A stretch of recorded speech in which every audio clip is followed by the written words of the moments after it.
Nolan P on the tune. It's something fun, yeah, yeah. It's like whoa.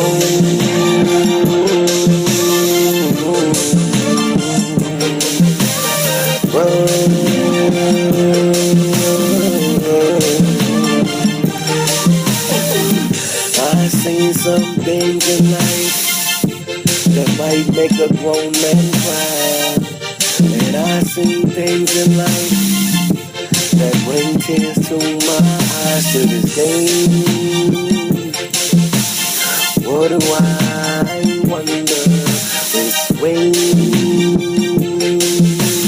Where will I go? It's like, if you tell me, I'll have the answer. If you don't, I'll never know. And if you tell me, I'll have the answer. If you don't, I'll never know. This world is so crazy, and sometimes I just see things that I don't understand. But I keep on pushing, and I'm here, so I'm pushing. It's gonna be my year, and if it's not, if you tell me, I'll have the answer. If you don't, I'll never know.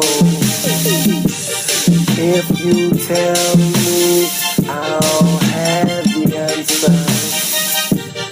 If you don't, I'll never know. Because I've been there, done that, brought it all the way back. I've been down and out, but I got right back up again. And I have been to the point where I didn't wanna be here, but somebody prayed for me. Now this is my year. So if you tell me, I'll have the answer. If you don't, I'll never know. If you tell me, I'll have the answer. If you don't, I'll never know. I've been in these streets so long, and Lord knows I have done wrong, and not perfect, but He's not done with me yet. And I know I've been in these streets for so long, and I've done so wrong, but I know one day He ain't up on me yet. That's why I'm here. Tell me, I'll have the answer. If you don't, I'll never know. If you tell me, I'll have the answer. If you don't, I'll never know. That's why I'm here to tell my story, and I'm here to give Him His glory, and I'm here to let you know it's gonna be alright. Everything's gonna be alright now, if you tell me. Okay, well, I just went over here by my partner Emmanuel, you know what I'm saying? Let me show y'all that this thing is really real. Check this out. This is what I'm talking about right here, man. See, this is an ankle bracelet. You see what I'm saying? Dude can't come out his room or nothing, man. That's the monitor right there. You see what I'm saying? And like I said, with my room, we still live the same way. You know, he got his little setup and everything. You know what I'm saying? But now we're gonna sit down and we're gonna talk about what's really going on with this situation. You feel me? Yo, what's good, Pete? Man, chillin', man. Yo, this is my man Emmanuel. Like I said, he just come home from TDC. Man did 7 years in prison for a robbery he didn't even commit. I'm gonna let him tell you the story, you know what I'm saying?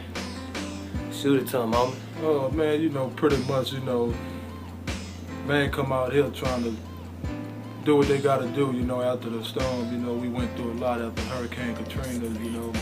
So I'm in New Orleans, where I'm from, doing my thing, you know. So I'm talking to my family, they wanted me to come out here.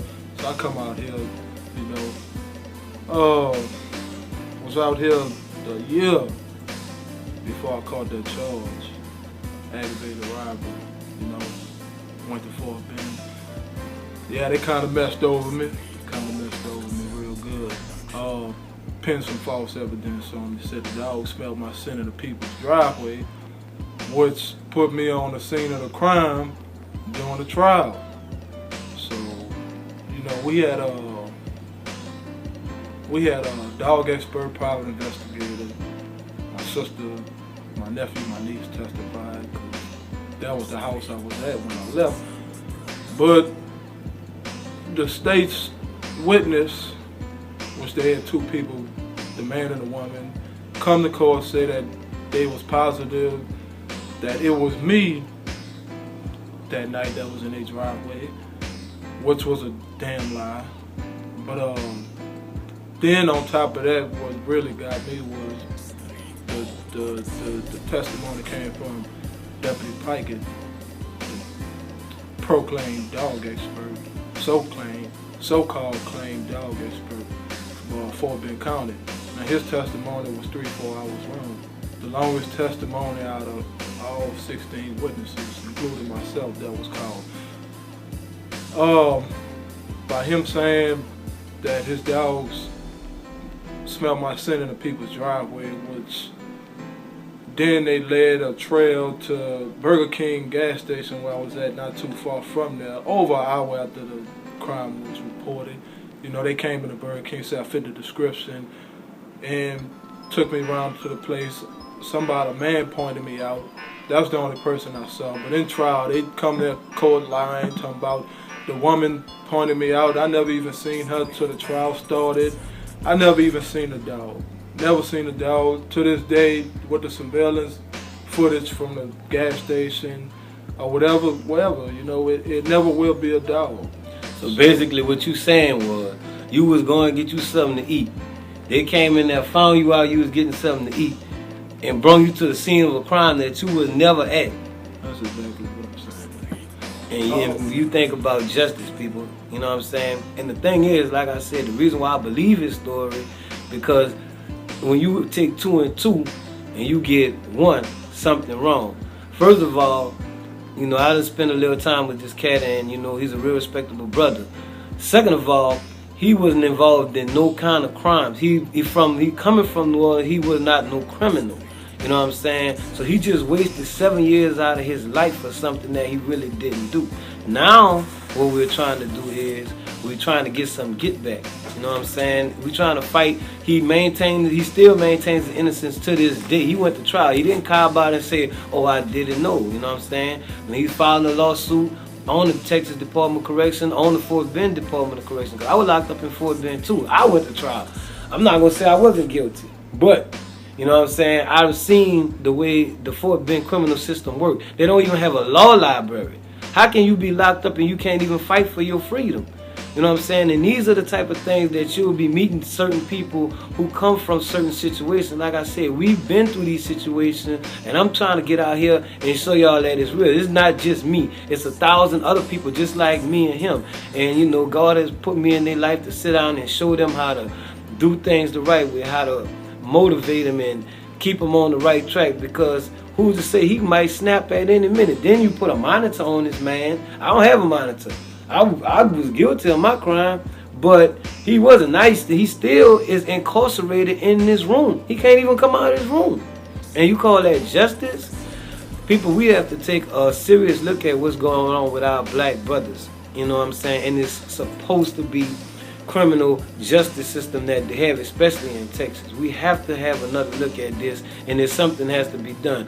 But we have to stick together and do it ourselves. We can't turn our backs on our people the minute they go to jail and be like, yo, okay, he's in jail. Nah, if you see some unjust doing, it's up to us to get out here and fight for our rights. Everybody should have rights, whether you a criminal or you a citizen. You still should have some type of right, because if you can't fight for your own freedom, then you might as well just say you guilty. So everybody that go to jail is guilty. But until it's your child, your brother, your sister, or somebody like that, it's like we really don't care. That's why I do these episodes of From Prison to Prosperity, because we'll follow him and see what he does. You know what I'm saying? I'm quite sure he's going to get out there, get him a job, and he got to start his life over. You know what I'm saying? This is the Innocence Project. These are the people that's fighting for him right now. You see what I'm saying? Hold this to you so you can see. You know what I'm saying? These are the guys who are looking at his case, and you know, they trying their best to get everything straight for him so he can get this money. And what's gonna happen is he gets $80,000 for every day that he was in there. If he gets found innocent, he can't get found not guilty. He has to get found innocent. That's another loophole that the system did. So we gonna maintain with him, and we gonna pray for him and make sure that justice is served. You know, like I said, I'll reach out to a few other brothers who we gonna take up for him. Just keep Emmanuel in y'all prayers, man. And we gonna get back to this second episode of Hustle and Faith. It's almost time for the motivational minute. So until then, I'll holler at y'all. One. Okay, well, my boy Emmanuel said he got some more things that he want to get off his chest and express yourself. Man, you got the flow, man. Tell him what you got going on as far as employment, getting back on your feet. Let them know what you got, man. Well, today I just come from Corner Landscaping Company, True Green. Just filled out an app early on this week. Went on an interview. Right now, after this post-release, after this false conviction that I was under that I did like 7 years on. Right now, I'm just trying to move forward, get back on track, get established in society, get a job, a car, then women and thinking about kids could come later. But right now I'm just trying to get established in society, doing things I was doing before, I got locked up. But I've been hollering at my mans right here, Nolan, he got a lot of good aspects and good information about business and making money and all kind of things that I'm interested in. He challenged my aptitude to learning new things, and so I kick it with this man, cause not just cause that, but he a good dude to hang around, man. And you really got your mind right. You're trying to do something with yourself. You know what I'm saying? As he told me, he not gonna mess with nobody who ain't got their mind right. You out there smoking weed and drinking beer and doing little things that's really just not being too much in society, dealing with making money. If you out there, you club hopping and spending your money on clothes and tricking and some type of things like that, type of things I'm not involved in. I'm not trying to get involved in right now. I want to make more money than what I was making before I got locked up. So I try to get the game from this man right here on things that I don't know nothing about, what he's dealing with, music, even trying to buy a car off the auction, things from like that, business about selling things, industry business and all kind of things, man. This man here, I can see he got a lot of knowledge on those type of things. So those type of things I would like to be involved in right now. So really I'm just trying to make more money and do better things than what I was doing, and make better moves than I was making before I got incarcerated for aggravated robbery. 7 years. But now I'm out. You heard it first right here, baby. From prison to prosperity. That's what it is. One.